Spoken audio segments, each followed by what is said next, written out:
The film look. It's elusive. It's ever present.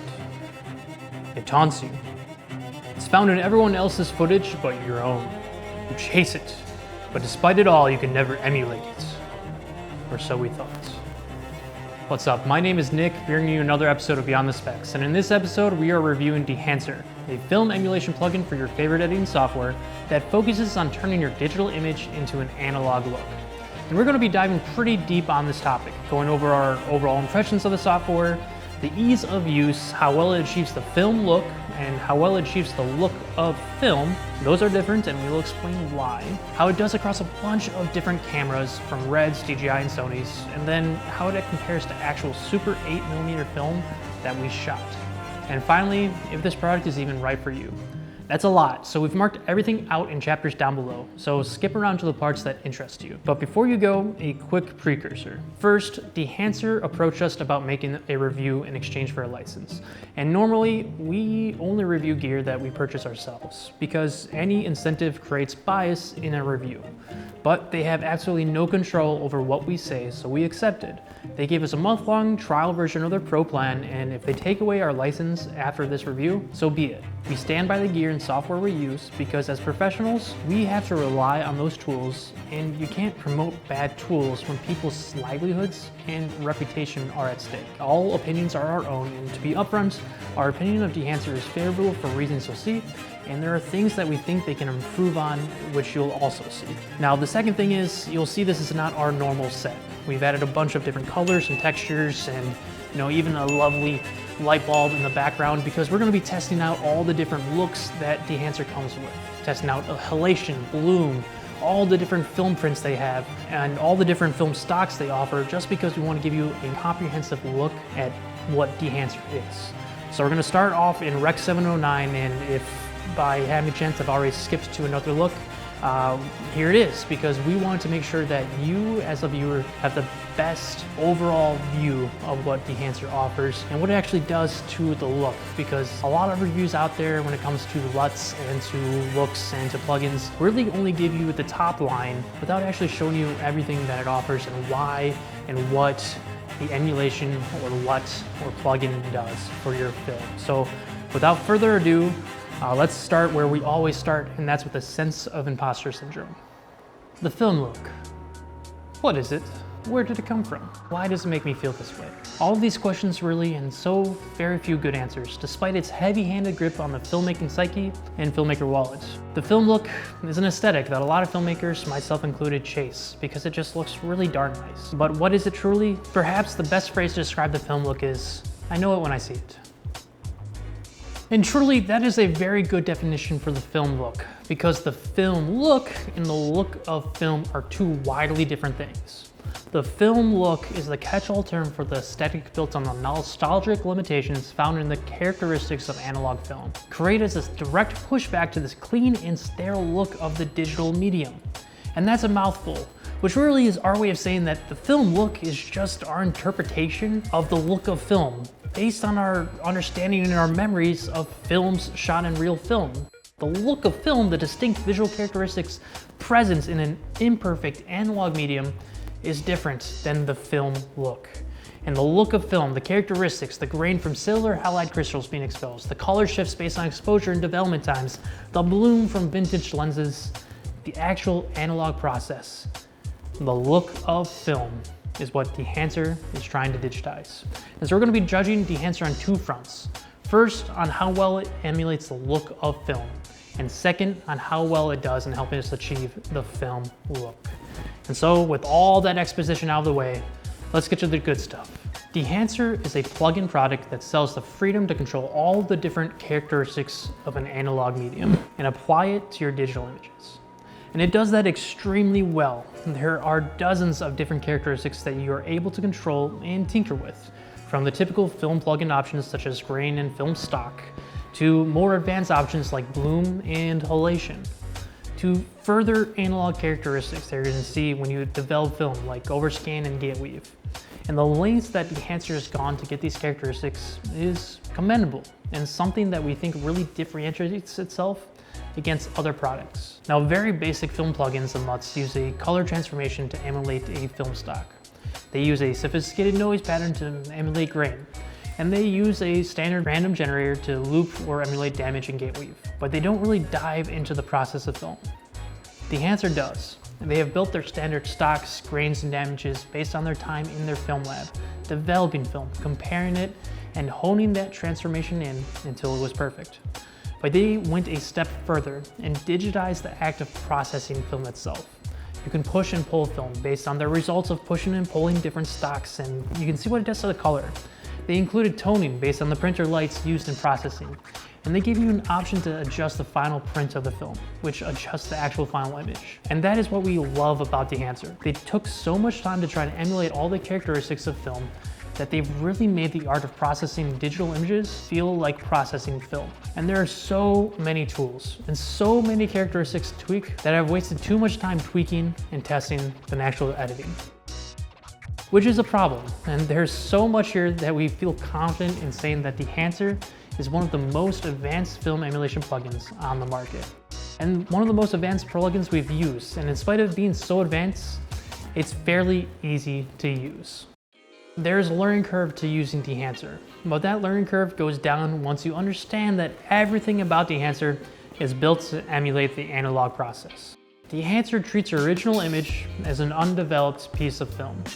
This film gets developed once you choose a film stock, and everything you touch and change is rooted in that analog process. And that brings up the first of many things that we like about Dehancer over some other methods we used in the past to achieve the film look.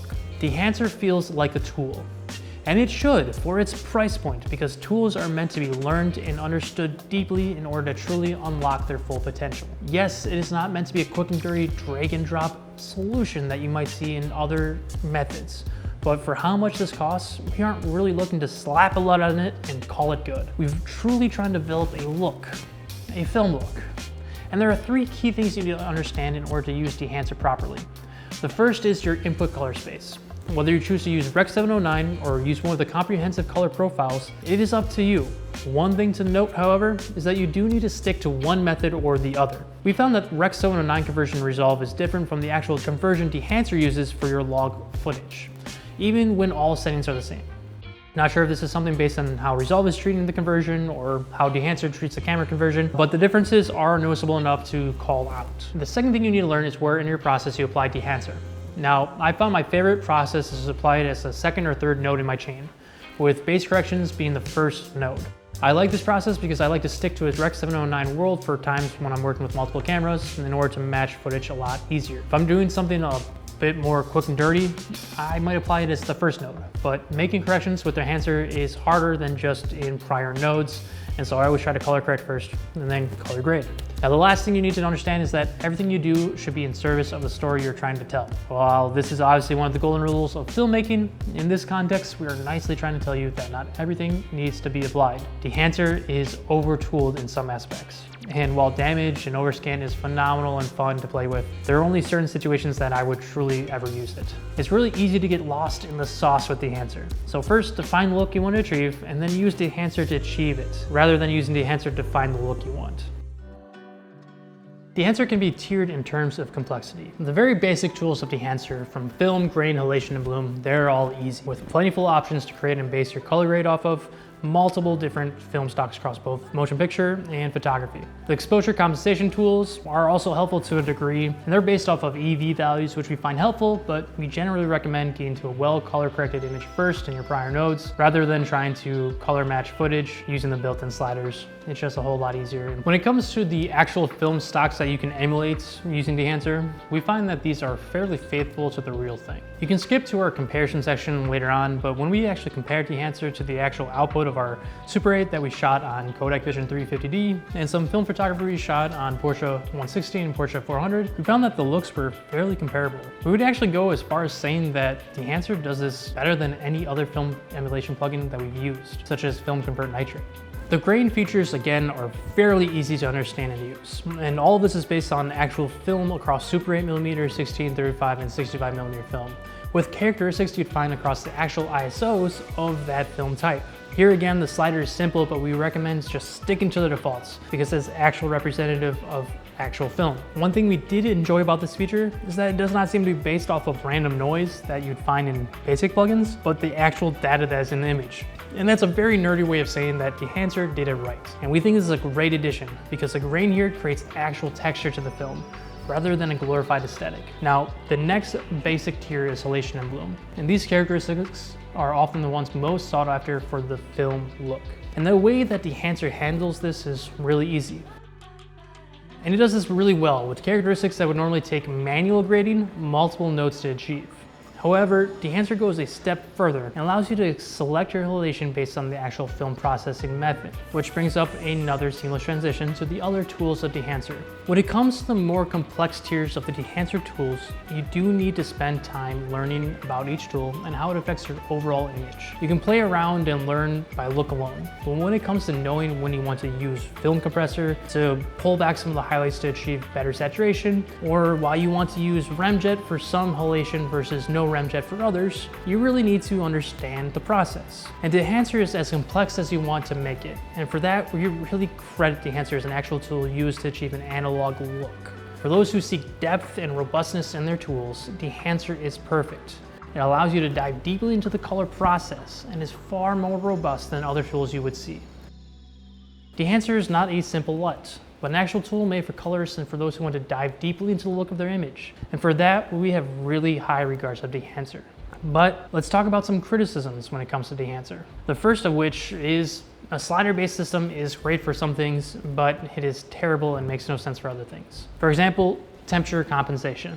-100 to 100 doesn't really correlate to something we can understand. This is based on how Resolve does plugins, because Resolve only bases things on a -100 to 100 scale for plugins, but we would love some context, either in the manual or in the text of the actual plugin, of how these numbers correlate to real life. Another example of this is target white points in the film print option. Where in the Kelvin scale does it correspond to?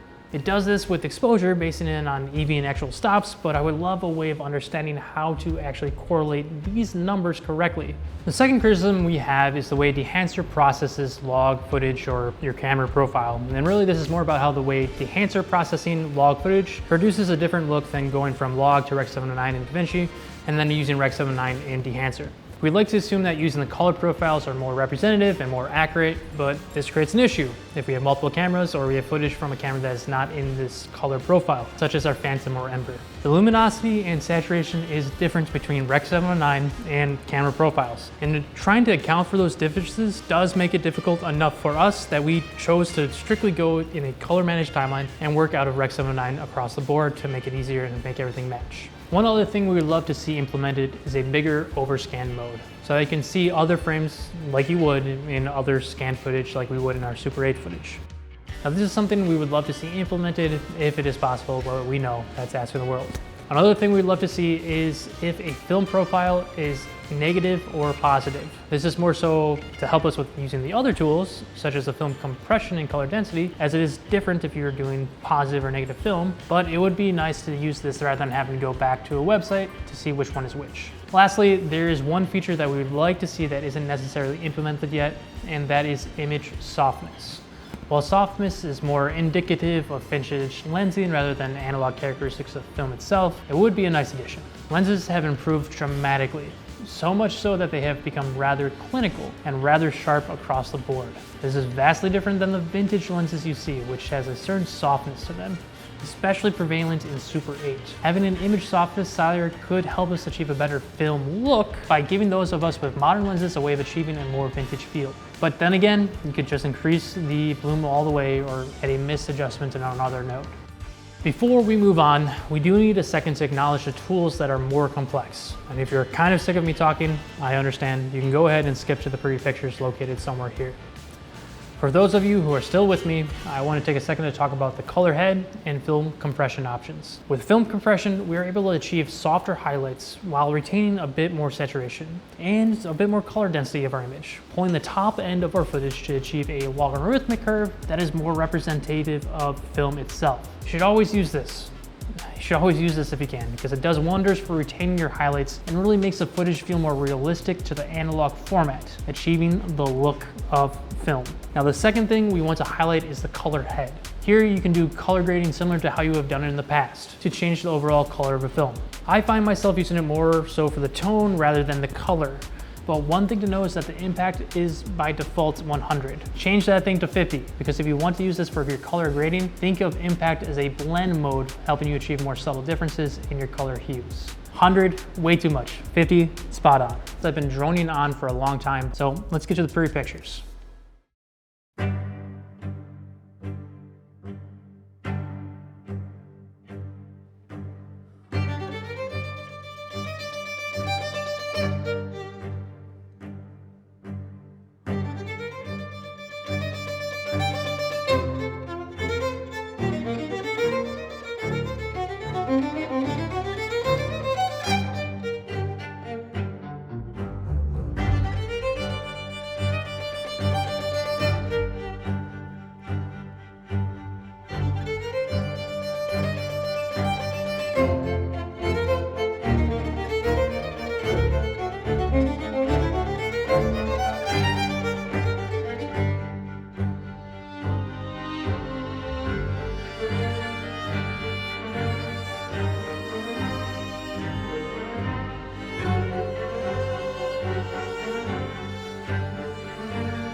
So how well does the enhancer actually achieve the film look? I'd say pretty well. And when it comes to achieving an analog feel, the enhancer does this quite well. With all its customization and ability and the robustness of film stocks, the enhancer is able to achieve in your footage a specific film look that you are going for. What is most notable is that you don't necessarily need to use all the tools that the enhancer has. You can simply use a film profile and disable all other tools. Or you can use the enhancer to the max to achieve a really notable grainy film texture. What I would say is that the enhancer, like all tools in cinema, is versatile enough to help you serve the story that you want to tell. So if you just want to use its film profiles to achieve a vintage feel in your color grade, or you actually want to create a pretty convincing Super 8 emulation for an ad or movie, it's really good at what it does, and it is really good across a wide range of cameras. To the end of actually achieving a film look, the enhancer is one of the most fun plugins we've used, and one of the most versatile, because it truly feels like a professional tool rather than a costly plugin. To the end that the enhancer is able to achieve the look of film, well, it knocks it out of the park. And I think this is one area that we should really discuss, because with the resurgence of the analog aesthetic popping up everywhere, the enhancer can really simplify a lot of workflows and a lot of headache. Now, throughout the past year and a half, we've gotten asked to capture 35mm film photography and Super 8 film in professional settings. And it's been really cool to see this resurgence and to see this pop up, because it lets us truly dive into analog mediums. But this comes with a caveat, as analog is more finicky than digital. You can't really see what you captured until you develop the film, which sometimes causes a lot of stress on producers and a resurgence of religion in cinematographers. You've got to trust your professionalism and make sure you practice to get it right.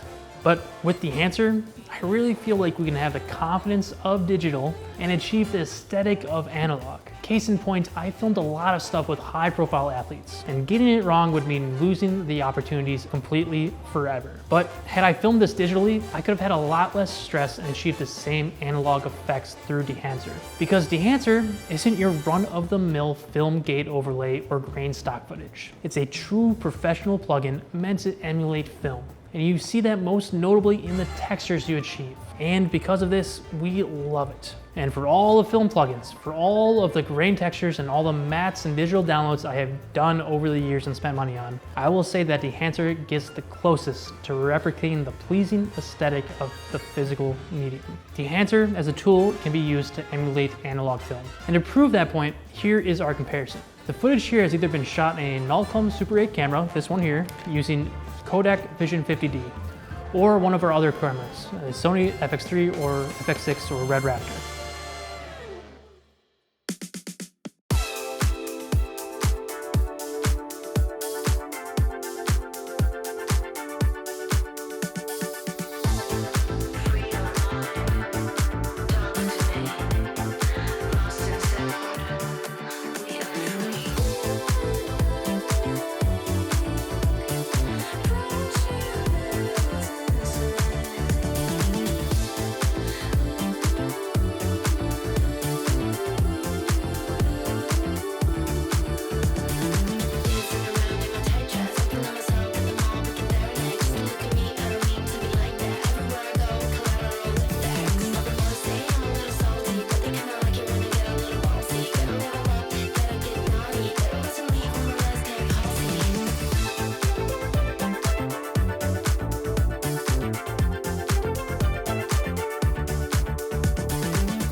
Well, when you dive into the comparison, you'll be able to see a couple of things. One, the lensing in our Nulcom really created a soft look to the images that are truly different than what you get on modern lenses. This is a bit notable as it makes it really easy to spot.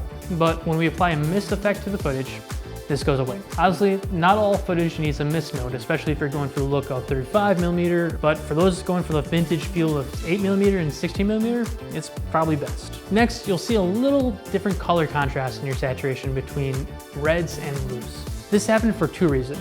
One, the time of day we captured some of their footage was different between the film footage and the digital footage. But when we controlled for that, the results were pretty astounding. And while I couldn't quite achieve a perfect one-to-one emulation, getting this close was pretty amazing, and one of the reasons that we'd actually recommend Dehancer. I do think that Dehancer does quite well in achieving an actual notable comparison, because if you're wanting to achieve a film look based off a portrait or Polaroid, Dehancer does actually quite well. And as such, we come to our last seamless transition. Who is Dehancer for? We believe that Dehancer is best suited for the professional colorist who will be working on high-end projects and will be asked to create a film look. Dehancer as a tool is phenomenal, and it's deep, and while highly priced, is more effective and more useful than any other product on the market. A lifetime indie license of Dehancer is $450, which is pretty expensive. But for those of you who are working professionally, the cost trade-off is seen through giving you more freedom and more options and high quality results than any other plugin on the market. For non-colorists, we do believe that Dehancer is a good product, but depending on the projects that you are always working on. If you are working on a music video or constantly making films, we do think that Dehancer is worth it, especially if you're consistently being asked to go for the film look. If you're a professional creator who works on projects that demand high quality, you can't go wrong with a tool that is made like a tool and not like just a LUT pack. At the end of the day, you have to ask yourself why you want this film. If you're a casual creator looking to up your game, this might not be the tool for you because it is a hefty cost and it has a learning curve. You can probably achieve something consistent using like a LUT pack or a different plugin like Film Convert Nitrate, which has a lower cost. But for creators who are looking to elevate their work with an analog or dirty feel, or for creators who are working on projects that need to emulate the look of film, Dehancer offers the most robust, most versatile, and most intelligent tool out there. Where it really falls is how much you need the film look. With the current trend of filmmakers looking to dirty up their image and move away from the clinical, clean look, we'll probably be seeing more and more competitors to Dehancer, especially with films like The Holdovers going for an analog feel, and for films like Nora being shot on actual film and winning Oscars. What a time to be alive, where our future is behind us. And that's all for this episode of Beyond the Specs. Like, subscribe, support your local film lab, and comment below what you'd like to see next. Coming soon will be a comparison between Film Convert Nitrate and Dehancer and Resolve's native film looks. Unless you're watching this in my future, which is your present, which means this is all in the past. Take care.